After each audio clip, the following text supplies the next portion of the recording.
Alright, so I'm going to show you guys today how to paint the base color for your canvas. Okay, you need, so you guys all have like a little kit. You have your 2 small brushes, you have your plates. Okay, you're not going to be using these 2 small brushes to paint the base colors because, again, it would take you too long. So I do have large brushes, okay, that you're going to use. You're going to need a bucket with some water in it. You'll have your canvas. Make sure your name and class period is on the back of this before you start painting it, because if you do forget, it's going to make it hard for you to get that on there. Alright, so I have London's here, her palette. You need to make sure that when you're getting your paint, you're getting the paint over here on the counter, so those paint tubes never leave that counter. If you take it with you, then there's always somebody who needs it. So leave the paint containers at the counter. You'll load up your paint there, and then as far as where you're going to go to paint this, I'll have an area in the back of the room where you can paint your canvas on top of a piece of paper just like what I have.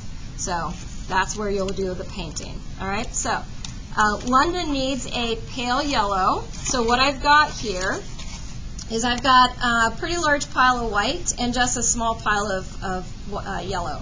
When you're doing something, when you're wanting a tint, which is a color plus white, you do not need much of that color that you're mixing or trying to lighten up with the white. So remember that the rule of thumb when painting is that you start with the lightest color first and you mix the darker to it. So in this scenario, white is the lightest and the yellow is the darkest. So before I do that, what I'm going to do, as you can see, this paint's a little on the thick side. I always like to dip my brush in some water just to start with, and then I'm just going to take a little bit of the yellow, and I'm just going to put, I'm going to take some of that off actually, I'm just going to put a little bit on the tip of that brush, and then I'm going to mix it in with this large pile of white.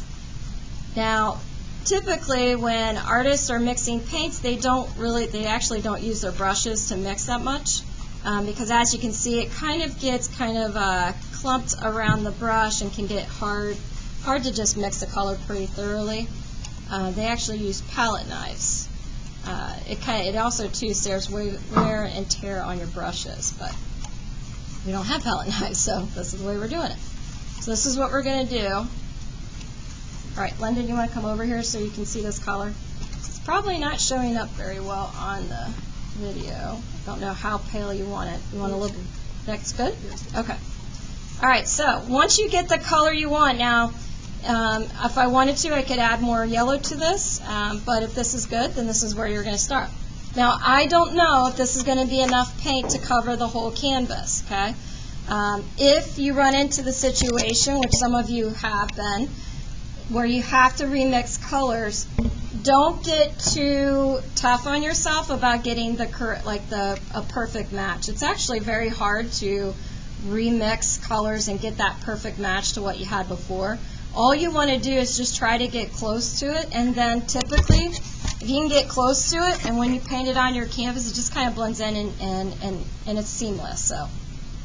So again, I'm just going to take my little bucket of water here. I'm just going to dip my brush, just the top of it, in a little bit of water here, because again, the paint's a little on the thick side, and that's going to help me kind of spread this out. Now, when you paint your canvas, you want the paint to go on here really smooth. So you do not want to have sort of raised areas. You don't want texture on it, because as you guys have been told, is that when acrylic dries, it is permanent.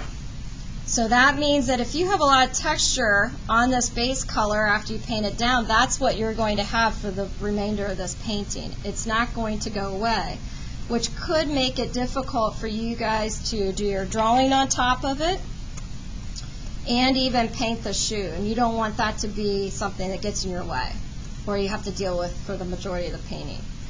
So what I do is, once I kind of get the color down, I just very, very gently, with very little pressure, just brush over top of it to kind of smooth out any lines that I might have. So I'm not putting any pressure down on my brush, because if I do, I'll probably just remove the paint rather than smoothing it out. So I do go kind of back and forth between the amount of pressure that I'm using with the brush, just to kind of get the paint down, and then also to smooth it out.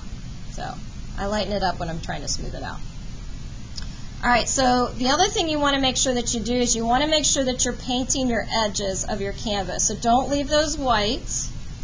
You want to cover that up with your base color. The other thing you want to make sure is that it's not dripping off of your canvas either. So as you can see here, I've got probably half of this done, and I still have a good amount of paint, so I think this will probably be enough paint to get the whole canvas painted. You just want to make sure it looks nice and even, you don't have any bare spots, and it's all covered. Because again, you don't want to get stuck trying to remix this color and trying to match it. Alright, so this is basically what you're going to do. I'm going to let London finish this.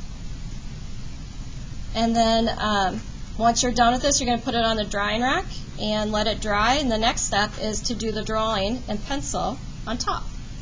So there you go. Just make sure you wash the brushes. Soap and water.